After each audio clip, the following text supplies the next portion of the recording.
Hello mga brother, my name is JR. This is Brother Phones TV. For today's video, pag-uusapan natin is ang mga latest and newest model natin sa ating Reno series, which is the Oppo Reno 11. Bago umpisa ng video ito, shoutout nga pala sa ating mga nagagandahang staff and promoter ng Celltime Store, SMC Tilipa.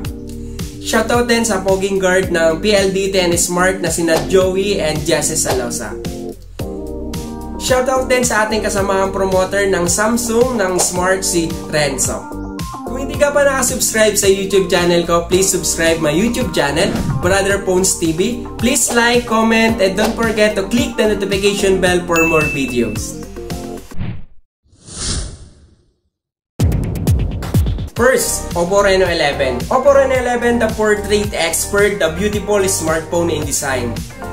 Unique camera module, glass back, plastic frame, glass front.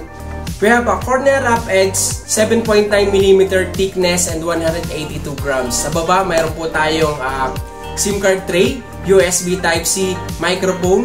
Then sa gilid, meron din po tayong volume up and down, power button. Sa taas, meron po tayong secondary speaker. Then we have the IR remote control. IR remote control magagamit natin once may devices po tayo sa bahay gaya ng TV, aircon. So magagamit natin as a remote control. Yes po, tama po. Once na misplace natin yung ating mga remote control, so pwede natin magamit yung ating Oppo Reno 11. Pagdating naman sa display ni Oppo Reno 11, in display fingerprint na mga kabrother. Unique design and premium looking. 6.7 AMOLED display, 1 billion colors, 120 refresh rate, HDR10 Plus support, then up to 950 nits peak brightness. So kung mahilig ka naman manood ng mga movie ka brother, so mas ma-enjoy yung viewing experience mo kasi almost edge to edge na yung kanyang display. So mas ma-enjoy yung viewing experience, then as you can see, napakanipis ng kanyang bezel kasi naka-curve na kanyang screen. Kung mahilig ka naman mag-scroll sa Facebook, YouTube, mas ma-enjoy mo siya kasi naka 120 refresh rate. Sobrang bilis, then hindi na siya maglalag or maghahang. Para sa akin, napaka-futuristic yung datingan ni Oppo Reno 11. Napaka-vibrant and napaka-high ng resolution. Pagdating sa display, mga ka-brother, si Oppo Reno 11 po is naka-sahig glass, AGC-DC Start 2, 6.7 inch, then 1080p. Take a look naman tayo pagdating sa performance ni Oppo Reno 11. Si Oppo Reno 11 po is naka-Android 14, so no need na natin i-upgrade si Oppo Reno 11. Once na i-avail natin, Android 14 yung kanyang version. Pagdating sa processor naman ni Oppo Reno 11, naka-MediaTek Dimensity 7050 6nm processor.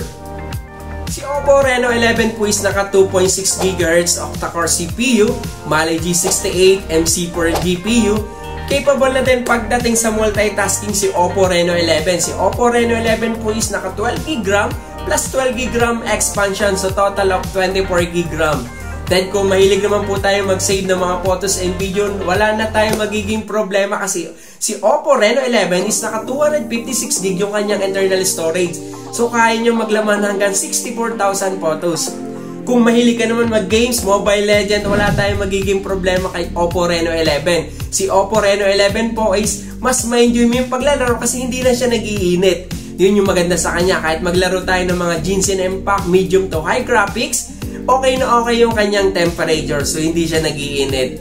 Pero tip ko sa inyo talaga, normally naman talaga nag-iinit ang phone. Pero tip ko sa inyo, pag magi-games kayo, pwede kayo maglaro sa aircon o kaya naman sa harap ng electric fan, or pwede rin kayo bumili ng cooling fan, so para hindi talaga nag-iinit yung phone. Kung talagang intense gamer ka, so consider mo yung ating Oppo Reno 11 Pro 5G. It comes naman sa battery ni Oppo Reno 11. Si Oppo Reno 11 po is naka 5,000 mAh battery, naglala siya hanggang 2 days natin. Pag gamer ka naman, so naglala siya hanggang 1 day use. Ito kabot naman sa charging, si Oppo Reno 11 po is naka 67 wattage Superbook. 20 minutes sa pag-charge natin, 55% na po yung ating battery. So pag nalobat ka naman in just 57 minutes, 0 to 100% fully charged na po siya.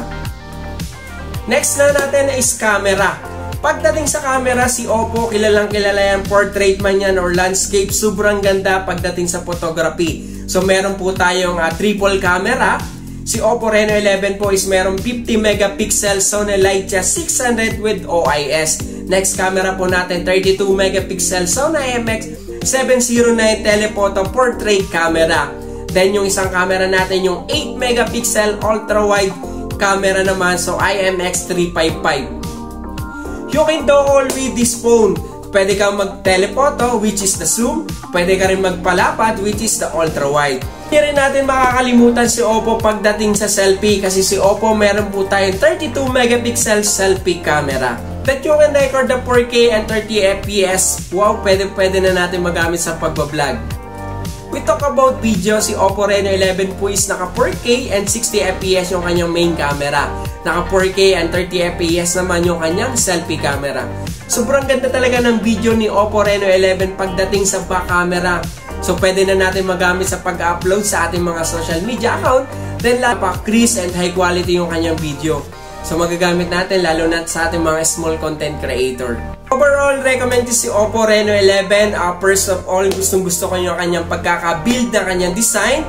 Napakaganda na kanyang display, mabilis, vibrant, and napakaganda na kanyang resolution.